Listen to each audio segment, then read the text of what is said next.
Hey everyone, welcome back to Still Worth the Journey. I'm your host Jermaine, and as always, I'm here to talk about some of the real life struggles we all face, especially when it comes to our mental health. Now, just to remind you, I'm not a trained therapist or counsellor.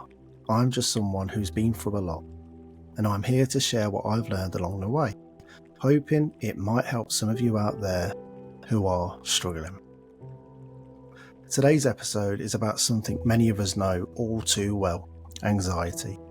Anxiety is one of the most common mental health issues people face, yet it can feel incredibly isolating when you're going through it. We are going to break down what anxiety is, discuss some of the different types of anxiety disorders, and talk about how you can cope with these feelings.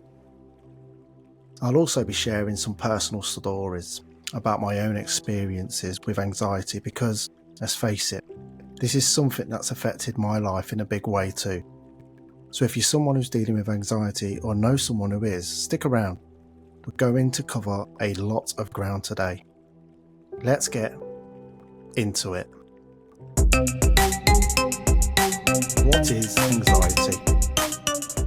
Let's start with the basics. What exactly is anxiety? In simple terms, anxiety is a feeling of worry, fear or unease. It's something we all experience from time to time, especially when we are faced with a stressful situation like a big exam, a job interview, or even just trying something new. But for some people, anxiety becomes more than just an occasional feeling. It can be persistent, overwhelming, and start to interfere with daily life. There are different types of anxiety disorders, and they can affect people in different and various ways. Here are a few of the most common ones. Generalized anxiety disorder, also known as GAD. This is when someone experiences excessive worry about various aspects of life, like work, health, or social interactions. On most days, for at least 6 months, the worry is often out of proportion to the actual situation, and it can be hard to control.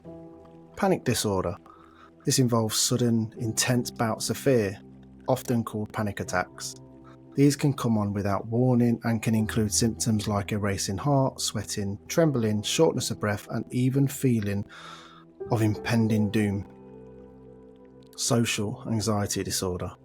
This is the fear of being judged, embarrassed, or humiliated in social situations. It can make everyday activities like speaking in public, meeting new people, or even eating in front of others incredibly stressful. Specific phobias. These are intense fears of specific objects or situations like heights, fear, or spiders. The fear is usually irrational, but it can still cause significant distress and avoidance behaviours. Obsessive compulsive disorder, also known as OCD. OCD involves unwanted, persistent thoughts, obsessions, and repetitive behaviours, compulsions, that the person feels driven to perform to reduce their anxiety. Post-traumatic stress disorder. PTSD can develop after someone has been through a traumatic event. It involves symptoms like flashbacks, nightmares, and severe anxiety related to the trauma. So now that we've covered some of the basics about different types of anxiety, I want to share a bit about my own experiences. You see, anxiety has been a part of my life for as long as I can remember. For me, it often shows up as this constant nagging worry that something bad is going to happen, even when there's no real reason to think that. It's like my brain is always on high alert, ready to jump to the worst case scenario at any moment. There's been many times where my anxiety has gotten so bad that I've avoided situations, missed out on opportunities, and isolated myself because it just felt safer to stay in my comfort zone. But over the years, I've learned some ways to manage these feelings, and that's what I want to talk to you about next. Coping mechanism for anxiety. Coping with anxiety is all about finding what works best for you. Different strategies work for different people, and sometimes it takes a bit of trial and error to figure out what actually helps. Here are some of the strategies that have helped me and others who struggle with anxiety. Number 1, mindfulness and deep breathing. Mindfulness is all about staying in the present moment. and being aware of your thoughts and feelings without judgment. When I start to feel anxious, I try to focus on my breath, taking slow, deep breaths in through my nose and out through my mouth. This helps calm my body and my mind, bringing me back to the present instead of getting lost in the what-ifs scenarios. Physical activity. Exercise is a great way to release tension and boost your mood, whether it's going for a walk, hitting the gym, or doing some yoga at home. Moving your body can help reduce the intensity of anxiety. For me, getting outside and going for a run is a game changer. It clears my head and gives me a break from my worries. Challenge negative thoughts. One of the things I've learned is that anxiety often feeds off negative, irrational thoughts. When I catch myself thinking something like, I'm going to mess this up, or everyone is judging me, I try to challenge those thoughts. I ask myself, is this really true? What evidence do I have?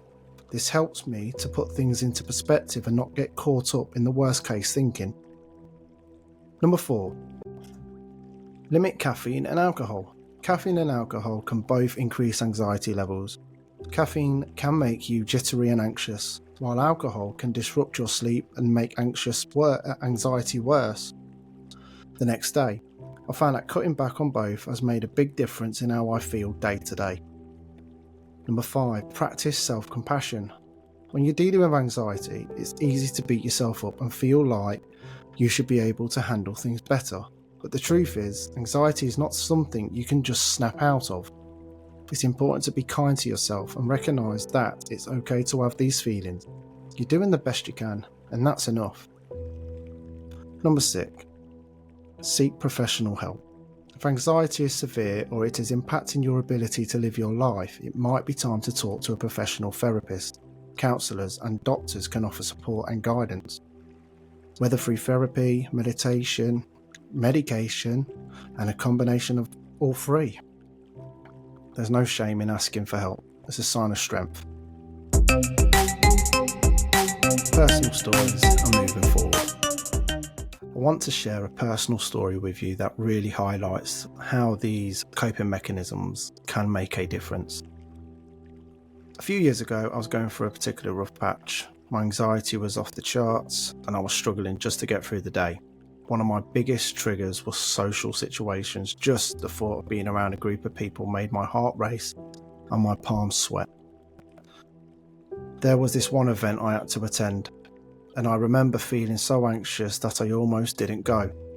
But instead of giving in to the fear, I decided to try out some of the strategies that I've been learning. I focused on my breathing, challenged the negative thoughts running through my mind, and reminded myself that I didn't have to be perfect, I just had to show up. It wasn't easy, and I definitely didn't feel completely calm, but I made it through. And afterwards, I felt proud of myself for not letting anxiety win. That experience showed me that while anxiety might never fully go away, I can learn to manage it and not let it control my life. So as we wrap up today's episode, I want to leave you with this. Anxiety is something that many of us deal with, and it's okay to talk about it. It doesn't make you weak or broken, it makes you human. There are tools and strategies that can help you manage your anxiety and live a fulfilling life, even when things feel overwhelming. If you are struggling with anxiety and need someone to talk to, here are some resources in the UK that can help. Mind Mental Health Support. You can contact them on 0300 123 3393, Anxiety UK at 03 444 775 774, Samaritans at 116 123, available 24/7, and Shout, the tech support service. Text Shout to 85258. Thank you for joining me on Still Worth the Journey. If this episode resonated with you, please share it with someone who might benefit from hearing it. And don't forget to subscribe so you don't miss any future episodes.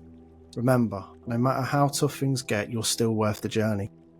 Until next time, take care, stay grounded, and keep moving forward. You've been listening to Still Worth the Journey with Jermaine. Join me next week as we continue exploring life's challenges, finding hope and reminding ourselves that it's all still worth the journey.